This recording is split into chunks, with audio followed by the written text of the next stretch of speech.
Welcome to MD Iman Channel. हर चीज पे है कुदरत तेरी, जमीनों आसमां में शान तेरी, रहमत भी तेरी मगफिरत भी तेरी, सुबहान अल्लाह या अल्लाह, ला इलाहा इल्लल्लाह, ला इलाहा इल्लल्लाह। আসসালামু আলাইকুম ওরহমতুল্লাহি ওয়াবারাকাতুহু। সম্মানিত দর্শকবৃন্দ, আজকের প্রশ্নোত্তর পর্বে আমরা পবিত্র কোরআনে সর্বাধিকবার উল্লিখিত মহামানব আল্লাহর পয়গম্বর হজরত মুসা আলাইহিসসালামের পুণ্যময়ময় জীবনী নিয়ে আলোচনা করব। আমাদের সাথে উপস্থিত আছেন সম্মানিত আলোচক মহোদয়, আপনাকে সাদর সম্ভাষণ। ওয়ালাইকুম আসসালাম ওয়া রাহমাতুল্লাহি ওয়া বারাকাতুহু। জাযাকাল্লাহু খাইরান। আলহামদুলিল্লাহ, হযরত মুসা আলাইহিসসালামের ন্যায় উলুল আজম দৃঢ়চেতা নবীর জীবনালেখ্য নিয়ে আলোচনা করতে পারা অত্যন্ত সৌভাগ্যের বিষয়। পবিত্র কোরআনে তার পবিত্র নাম ১৩৬ বার উচ্চারিত হয়েছে। সুবহানাল্লাহ। মহোদয়, প্রারম্ভেই জানতে ইচ্ছুক, হজরত মুসা আলাইহিসসালামের জীবনে কি এমন কোনো দৃষ্টান্ত রয়েছে যেখানে তার দ্বারা কোনো বিচ্যুতি সংঘটিত হয়েছিল এবং তিনি তাৎক্ষণিক অনুশোচনা বা তাওবা করেছিলেন? অত্যন্ত সময়োপযোগী প্রশ্ন। হ্যাঁ, এরূপ একটি ঐতিহাসিক দৃষ্টান্ত রয়েছে। হজরত মুসা আলাইহিসসালাম যৌবনে পদার্পণ করার পর একদা দেখতে পান জনৈক কিবুতি মিশরীয় আদিবাসী এক বনি ইসরায়েলির উপর সীমালঙ্ঘন ও অত্যাচার করছে। মজলুমের সহায়তায় তিনি সেই কিবুতিকে একটি মুষ্টাঘাত করেন, যার ফলে অনাকাঙ্ক্ষিতভাবে লোকটি মৃত্যুবরণ করে। এটি ছিল সম্পূর্ণ অনিচ্ছাকৃত হত্যা। কাল বিলম্ব না করে তিনি মহান স্রষ্টার দরবারে ক্ষমা প্রার্থনা করেন।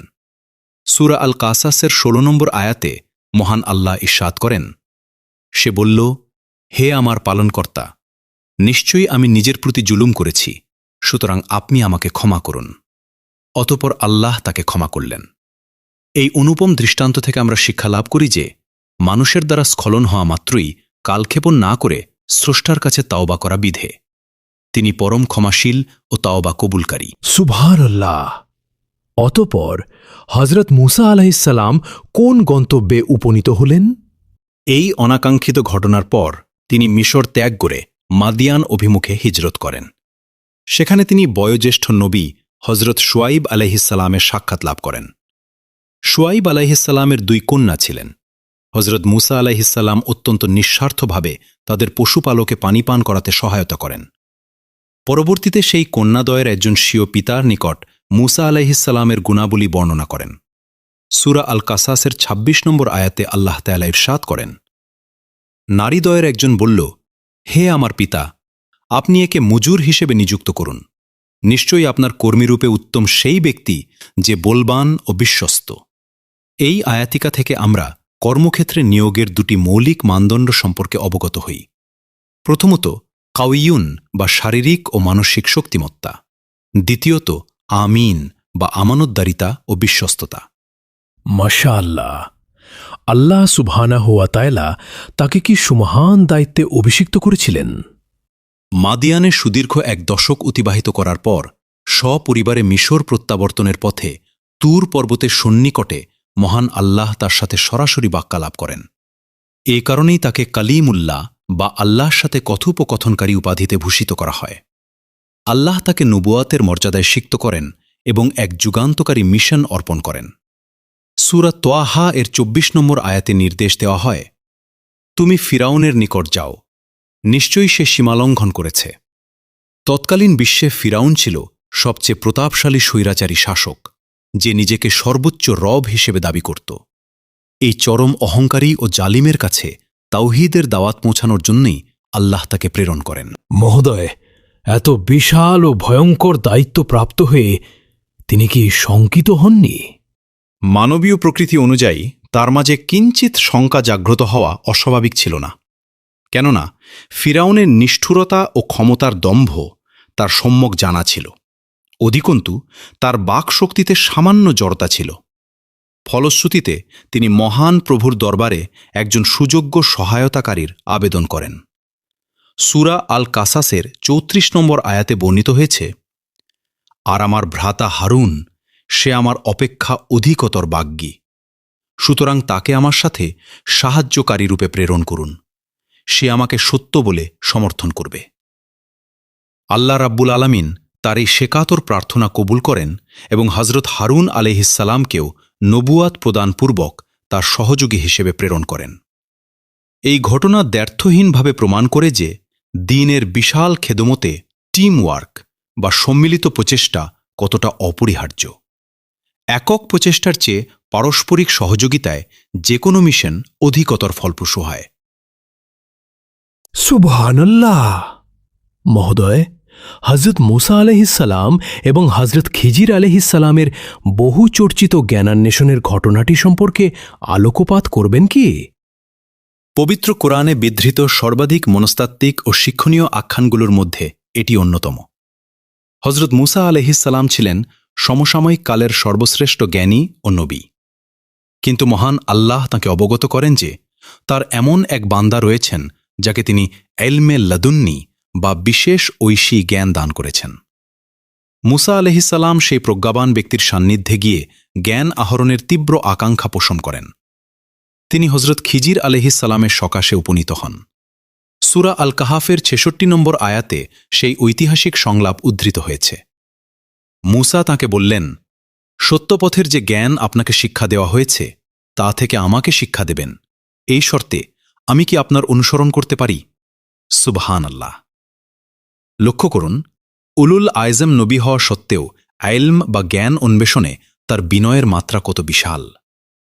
তিনি আপন মর্যাদার অহমিকা প্রদর্শন করেননি, বরং একজন বিনীত শিক্ষার্থীর ন্যায় অনুমতি প্রার্থনা করেছেন। এখান থেকে আমাদের পরম শিক্ষা হল, জ্ঞানার্জনের প্রধান শর্তই হল বিনয় এবং ধৈর্য। পাণ্ডিত্যের শিখরে আরোহণ করলেও শেখার কোনো পরিসমাপ্তি নেই। মাশাআল্লাহ! এবার সর্বাধিক গুরুত্বপূর্ণ প্রশ্নে আসছি। যখন ফিরাউনের বিশাল বাহিনী হজরত মুসা আলাইহিসসালাম ও তার অনুসারীদের চতুর্দিক থেকে অবরুদ্ধ করে ফেলল, তখন তার মানসিক দৃঢ়তা ও প্রতিক্রিয়া কেমন ছিল? এটি হজরত মুসা আলাইহিসসালামের জীবনের চূড়ান্ত পরীক্ষাকাল এবং অনাগত সুমহান মুমিনদের জন্য এক অবিনশ্বর অনুপ্রেরণা। প্রেক্ষাপটটি কল্পনা করুন। সম্মুখে উত্তাল লোহিত সাগর, পশ্চাতে ধেয়ে আসছে ফিরাউনের রক্তপিপাসু বিশাল সশস্ত্র বাহিনী। বনি ইসরায়েলের অনুসারীরা চরম আতঙ্কে পর্যুদস্ত হয়ে আর্তনাদ করে উঠল, আমরা তো এবার নিশ্চিত ধরা পড়ে গেলাম। কিন্তু সেই মহাবিপর্যয়ের মুহূর্তে আল্লাহর খলিলের অবিচল উত্তরটি শ্রবণ করুন। সূরা আশ শুআরা এর ৬২ নম্বর আয়াতে আল্লাহ তা উদ্ধৃত করেছেন। মুসা বললেন, কখনোই নয়, নিশ্চয়ই আমার রব আমার সাথে আছেন, তিনি সত্বর আমাকে পথপ্রদর্শন করবেন। সুবহানাল্লাহ! কি অকল্পনীয় ঈমান! তাওয়াক্কুল বা আল্লাহর ওপর নির্ভরতার কি অভাবনীয় দৃষ্টান্ত! চতুর্দিকে ধ্বংসের পদধ্বনি, সাথীরা চরম হতাশায় নিমজ্জিত, কিন্তু তার অন্তরে অনুপরিমাণ সংশয় নেই। তিনি সুনিশ্চিত জানতেন স্রষ্টা তার সহায়, এবং প্রতিশ্রুতি অনুযায়ী আল্লাহ তাকে পথ দেখালেন।